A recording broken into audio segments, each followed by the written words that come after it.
To change or not to change? That's our question today with Lunch with Lisa Ann, because when you grow you grow your future. So let's talk about change.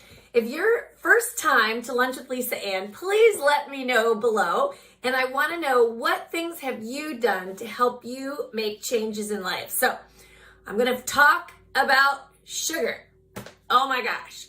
This is definitely one area of my life that I have struggled the most in my entire adult life, in going through stages where I eat too much sugar and then I give it up for a while and then I wait and then I eat too much sugar and then I'm mad at myself. And gosh, I don't know about you over the last 8 months, but my waist has gotten a little thicker since we have been in isolation.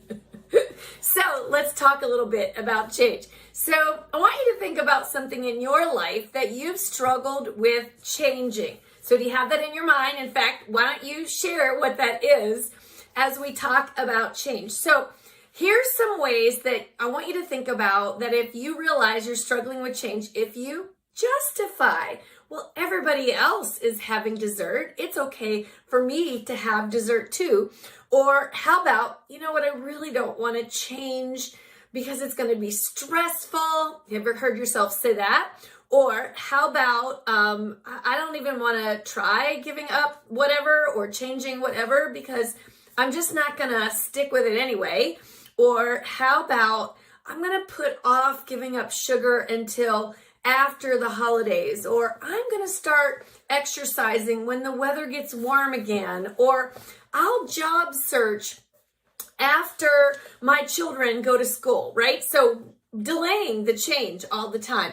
Maybe you just don't have the motivation to change. Maybe there is frustration around past experience with change. You know, there's a lot of reasons why we don't change. Well, first of all, we get in a comfort, right? It's just really easy for me to pick up this box of this particular cookie that I like. It's a habit, and it's changing a habit. And so oftentimes we just don't change. So there's all kinds of different change. So there's the all or nothing kind of changes in that we have in life.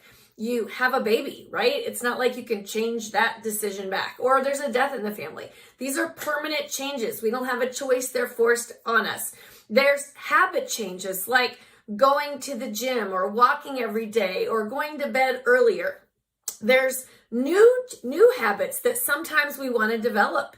You know, for me, there's so many things that I think, gosh, I'd really like to pick up this new habit, but I avoid doing it out of lack of confidence or fear of the change. Sometimes it's an emotional change. We get really anxious about something and we continue to stay anxious about it. Sometimes it's a cognitive change, meaning we think a really harmful thought, but yet we don't replace it with a different kind of thought. And so I never really thought about this. There's all different kinds. There's different stages of change. The first change is you don't even think about it. Like I'm not even thinking about it. Just eating desserts is a part of my life.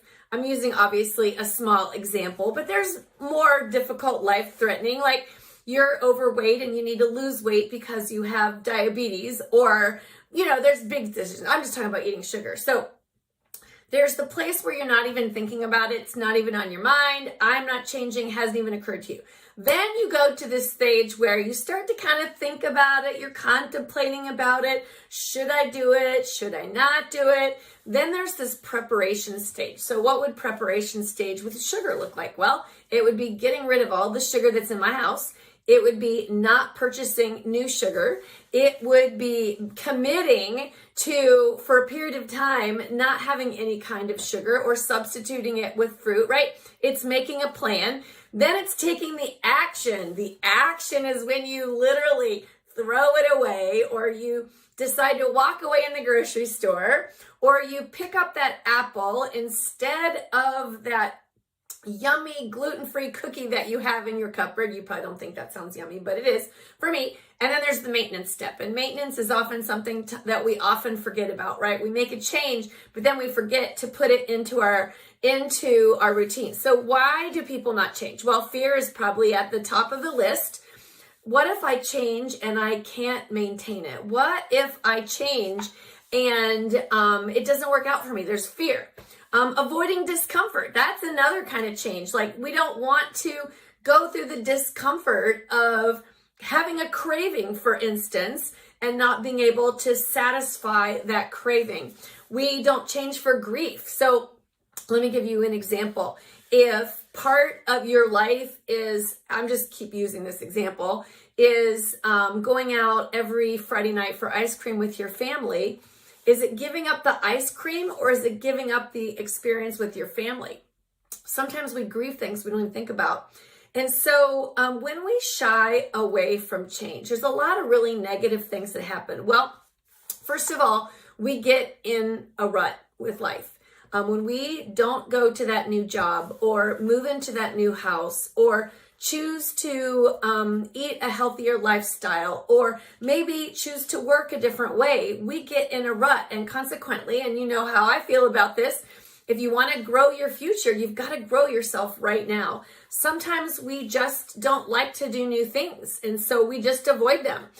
Sometimes we don't want to challenge ourselves to develop healthier habits. And sometimes what happens is the longer you wait, the harder the change becomes. I know that's definitely true for me. You know, we all were forced upon so many changes in March of 2020, wearing masks and social distancing and wearing gloves or hand sanitizer, all of these different things. And there's actually now something called COVID weariness. You know, we're weary of what is going on. And so we're at that stage in our nation where we probably need to continue on with the changes that we've been making and not go back. We're in that maintenance stage of taking care of what's going on in our nation right now. And so my question to you is, what is it that you feel like if you could change this, it would make a difference in your life? So one of the things you can do is make a pro and a con list, but you want to think about it in two ways. So if I make the change, here are the pros. What are the cons if I make this change? So a pro might be I might lose 5 pounds. A con might be I feel like I'm going to miss out on some social situations. A pro might be my blood sugar's under better control. A con might be that I don't really like fruit. That's not true, and so making a pro and a con list. But here's another thing that you want to make a pro and a con list. What are the consequences? What are the consequences, pro and con, if you don't make the change? What happens if you choose not to? You know, I know people that have been stuck in jobs and they stay in jobs for insurance, and 30 years later, they're miserable people because they never made the decision to change. We have so many different emotions around change. First of all, we talk about sadness. Sadness for giving up a lifestyle or making a change. If you're always used to sleeping in until 8:30 every day, and the changes that you want to make is you want to be up at 7 o'clock every morning to give yourself time to exercise and have quiet time, there's kind of a sadness about not having that extra amount of sleep. Sometimes people get really nervous about making a change. If I make this change, am I going to be more tired? If I make this change, what's going to happen to the relationships that I have? Sometimes people are scared things will get worse if you're thinking about changing houses or changing jobs. You know, and the emotion might be that I'm really scared that this might not be a good change, and so consequently, I'm not going to change at all. We got to really manage the negative things that we think about. It is so easy to have negative thoughts. So let me give you a couple examples of this. If you are thinking things like, I'm not going to stick with it, so I change, or it happened to this other person and it didn't go well, so consequently, I'm not going to do that, or I'm not going to have support around me, so why should I even get started? Then these are negative thoughts that you and I want to address, right? We want to think about it. And so when we change, we become stronger people. You know, let's talk a little bit about why change. Well, first of all, it makes life a whole lot more exciting because you're growing, you're learning, you're developing new skills, you're becoming mentally stronger when your willingness to change. I love what this book said. I'm going to read it to you. Change created by job loss, death of a loved one, a friend moving away, or kids moving out are all part of life. When you practice adapting to the small changes, you'll be better prepared to deal with the large inevitable changes that will come along in life. So think about, what's your readiness level? Are you really ready to make a change? How about making a change in steps, increments? So an example might be if you needed to lose 75 pounds, that could be so overwhelming to think about losing that huge amount of weight. Maybe instead think about, are you really ready to make the change? Are you really ready to lose weight? And how about setting a goal of only losing 5 pounds? For me personally, one thing that I can do that makes a change easier for me is I make a decision that, you know what, I'm only going to eat desserts on the weekend. That way I'm only eating them 2 days instead of 7 days. But what's a change that you could make, and you could make it incrementally, that once you get to that new change and you have a new habit or you have new structure, then you're able to step and move forward. Be willing to face the obstacles that you're going to have. Inevitably, there's going to be desserts at holiday time, and I have to decide ahead of time how I want to handle that.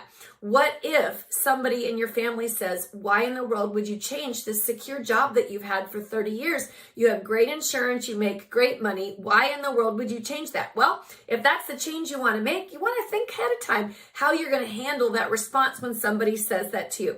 Ignoring it is never going to make it get any better. That's the worst thing you can do when you know that there's a change that you need to make. Putting it off until a different time, like I will start losing weight in January, that's another big big warning sign that you are putting off the change that you inevitably need to make. So if you're making excuses, if you find yourself justifying, then these are things that you want to say to yourself, okay, if I want to grow my future, I need to go right now. And making changes is a big part of that. I want to know, what